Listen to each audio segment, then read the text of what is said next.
Parle, Éternel, car ton serviteur écoute. 1 Samuel 3,9. Écoutez est meilleur que sacrifice. Prêtez l'oreille, meilleur que la graisse des béliers. 1 Samuel 15, 22.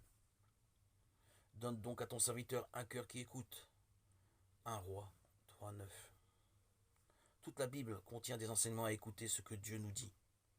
Il s'adresse à de jeunes enfants comme Samuel qui débutait son service auprès d'Élie, le sacrificateur, à des hommes importants comme le roi Salomon, et à chacun de nous qui sommes les brebis du bon berger.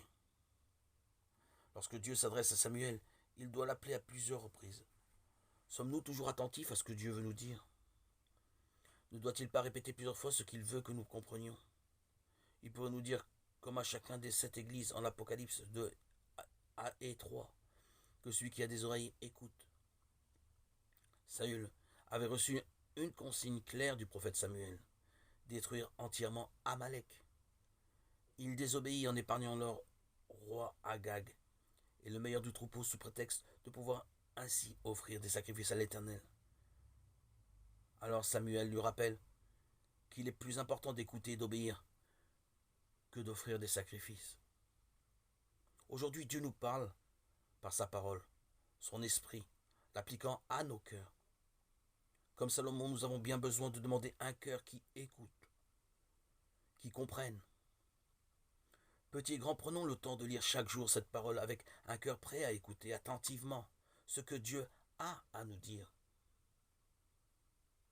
Un bel exemple nous est donné par Marie de Béthanie, Luc 10, 39.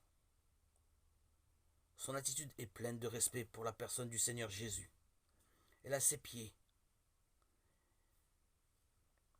Son désir est d'écouter sa parole. Le Seigneur lui-même dit qu'elle a choisi la bonne part, verset 42. Comment abordons-nous la lecture de la Bible? Est-ce seulement une obligation? Avons-nous le respect de la parole donnée par Dieu lui-même? Y sommes-nous attentifs?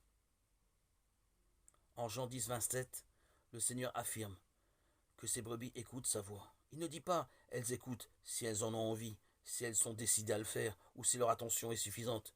Écouter est l'état normal de ces brebis.